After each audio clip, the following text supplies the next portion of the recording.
But let's speak to talkSPORT's boxing commentator Andy Clarke. Right, Clarkey? Clarkey. Hi, fellas. Look, the news came out yesterday that Conor Benn has relinquished his boxing licence. What does that actually mean for him, and why did he do it? Well, now that he's relinquished his licence, what it means in its most stark terms is that he cannot box on any British Boxing Board of Control sanctioned cards, so he therefore can't participate in any matchroom cards because he's an unlicensed fighter. And what it also means is that not being a licensed holder, then it would be difficult for the British Boxing Board of Control to issue any kind of ban against him, possibly, because he isn't a license holder. It would be the same as them banning me or either of you two. The interesting thing about the wording of the statement was that the reason he's relinquished his license isn't because of the adverse finding in the VADA test, although we now know that there were actually 2 tests that came back positive. That's a fairly startling admission he's made in some interviews which are online at the moment with some leading newspapers and which will be read widely tomorrow morning. So the situation is still very unclear. Listening to those clips of Eddie Hearn there, I do agree that in these instances, it cannot be guilty until proven innocent. The involved parties have to have their opportunity to explain themselves, which he will now get.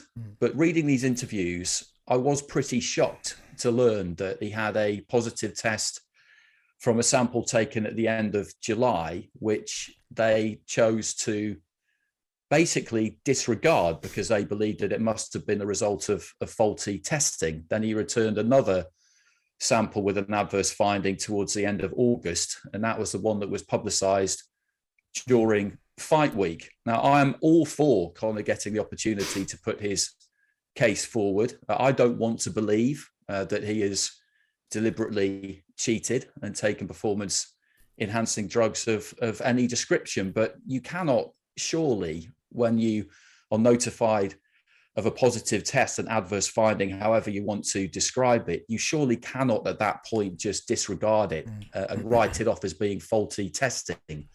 You have to take this as being the extremely serious incident that it is. And at that point, and from that point onwards, seek to try and establish your innocence. So that was the most, as I say, shocking thing that I saw in the interviews that he's given. He's going to speak to the press tomorrow, we believe, and he is absolutely adamant that he has done nothing wrong, that it's maybe the result of some kind of contamination or faulty testing, and that may well be the case. That's possible, but he now has to go about proving that or giving a good argument for that. And the first step for me still is to get this B sample tested, because it's the same specimen. You two, when you were playing, I'm sure you were drug tested on numerous occasions. Yeah. And you provide your sample, it's split into 2 test tubes or 2 beakers, but it's the same sample, isn't it? It's just split into 2. Yeah. And they will test one, and if it had come back positive, then they've got the second one as a backup in case there was any contamination with the first one, or in case the first one have they tested this B sample? No. Why? No, they haven't. Why? Well, that's a very, very good question. As I understand it, it's the athlete involved has to insist on the B sample being tested. And if you believe that there's some kind of contamination, then that, I would imagine, would be something that you would want to do, because then you could establish whether there was any faulty testing at play there or not. If the B sample comes back the same as the A sample, which in 99.9% of cases it does because of the nature of the collection that we've just described, then you know that there isn't any contamination that has occurred within the laboratory, if you like, after the sample has been taken. It could still get into your system via another explicable means. Reading these articles today, apparently eating eggs can provide a trace element of this substance. That is one possible explanation. But the whole thing is just it's just such a mess, and I don't think it's been handled very well right from the outset. But what it comes back to for me is that as soon as that first test came back with an adverse finding as positive, at that point you then have to go about clearing your name. You cannot simply just write that off as being faulty testing and decide by yourself that is what has happened. Yeah, no one comes out of this looking particularly great. There's a lot of stuff that stinks here from right from the very beginning, even now from him, allowing for his license to he voluntarily relinquishes it. That again is another red flag for me. But where do we go from here? It feels as though this is at snail's pace. When is something a professional sportsman like this whose career is not hanging by a thread, but it's on the line. It's on the line right now.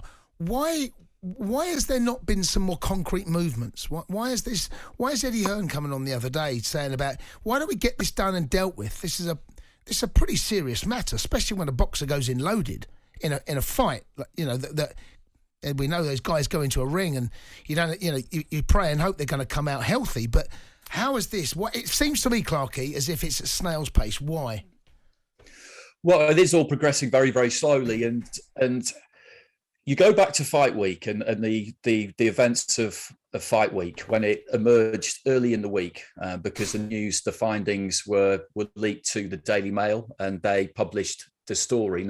Now we don't know who leaked those results. It could have been a number of people, but personally speaking, I'm glad that whoever did do it, because you had to make sure that this fight did not go ahead because, as you say, and as people said at the time, what if something had happened in that fight? If Conor Benn had knocked Chris Eubank Jr. out and then all of this had come to light, that would have been an absolutely catastrophic situation all round. And if there is no wrongdoing on Conor's behalf here, if this has got into his system somehow and he doesn't know how it's happened and he knows that he hasn't knowingly taken any banned substance, I can understand how you would be as disbelieving as he is. But the simple fact of the matter is that a positive test is a positive test and it needs to be treated as such. And as much as you don't want to believe it, as much as you don't want anyone to think that you are that kind of athlete who would go to those kinds of lengths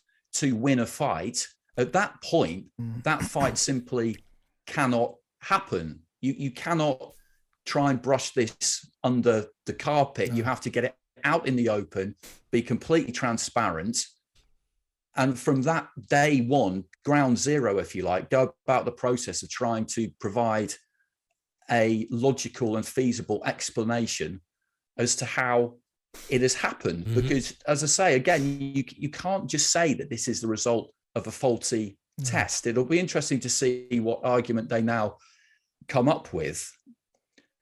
But I struggle to see how some kind of ban is not going to result from this, because whether it's done knowingly or unknowingly, a positive test is a positive test. Yeah. And action must be taken. I'm not in the camp that a lot of former professional fighters are in. And I understand why they are, because they're the ones who go in there and take the risks, where they're calling for life bans for anybody who returns a positive test. Because we've seen in the past that these things can happen via unusual routes. And sometimes there is no knowing wrongdoing. But this is what has to be established right from the beginning. That is what you have to get to. You have to get to the crux of the matter. And to just try and proceed as normal, knowing that this has happened, it was just a mistake. It was a mistake from the get-go. And then we had this extraordinary situation in Fight Week where it looked for a while like they were going to try and push the fight through via a loophole, basically, because the test came back from a VADA test that was conducted, which both fighters signed up to, VADA testing, which is seen as the gold standard. But they don't have any real jurisdiction or authority. Meanwhile, he had passed all of his UCAD tests, and the British Boxing Board of Control adheres to UCAD.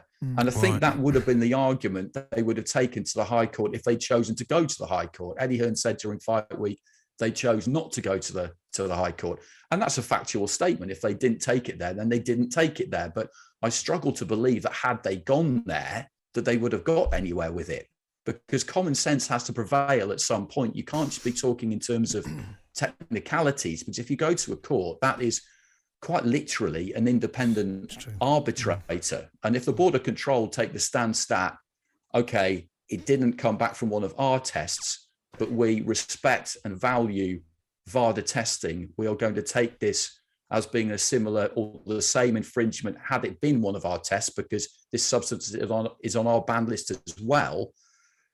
Yeah. It takes a lot for me to believe that the High Court wouldn't have agreed with that.